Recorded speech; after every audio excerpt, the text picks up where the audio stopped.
So we're going to continue and finish up with trade and comparative advantage.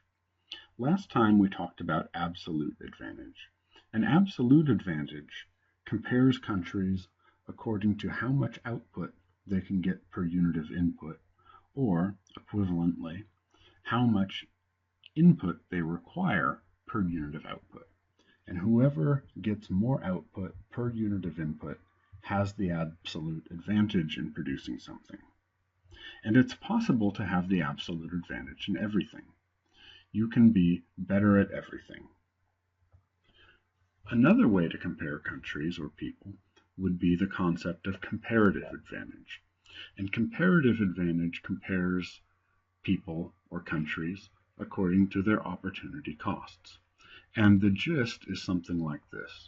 You might be better at everything, but there are some areas where your advantage is bigger than others. And the area where your advantage is biggest is your comparative advantage. Likewise, you might be worse at everything, but the area where you're least disadvantaged, where you're least worst, that is, comparatively speaking, your advantage. So, more formally speaking, what we would say is whoever has the smaller or smallest opportunity cost of producing a good has the comparative advantage in producing that good. Thinking back to our numerical example with Argentina and Brazil, which country has the comparative advantage in producing pork, and which country has the comparative advantage in producing wine? You'll want to go back to the previous presentation and get the data to be able to answer this question.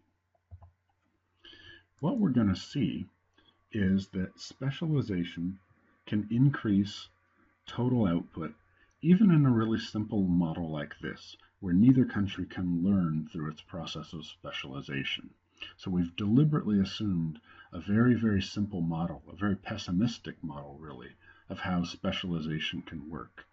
And we're going to show that specialization in trade can create gains even in this very restricted model. What we're going to see here is that if we want to increase production of both goods and be able to make it so that everybody can consume more of both goods, we're going to have each person or country specialize in producing whichever good they have the comparative advantage in. And as it says here, if that happens, that means the production of the good is happening wherever it has the lowest opportunity cost. So the production of the good is happening wherever it sacrifices the smallest amount of the other good. And if we relocate production in that way, we're going to sacrifice less of each good to produce it, and thus we're going to go ahead and increase total production. Our specific numerical example here is this top part of the slide lists what production was without specialization in trade. So without specialization in trade, Argentina produced 90 pork and 30 wine. Brazil produced 180 pork and 30 wine. So our total global production was 270 pork and 60 wine. We're going to go ahead and have each country specialize.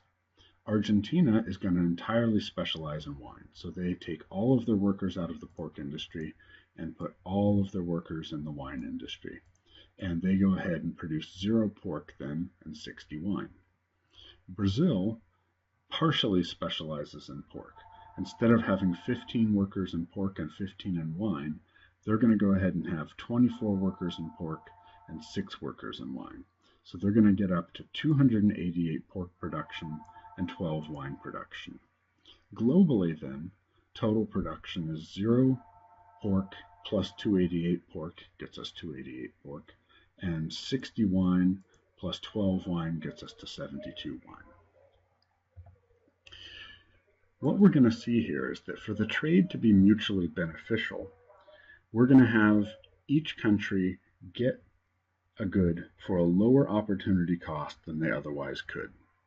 And that's going to be possible exactly because the two different countries are different.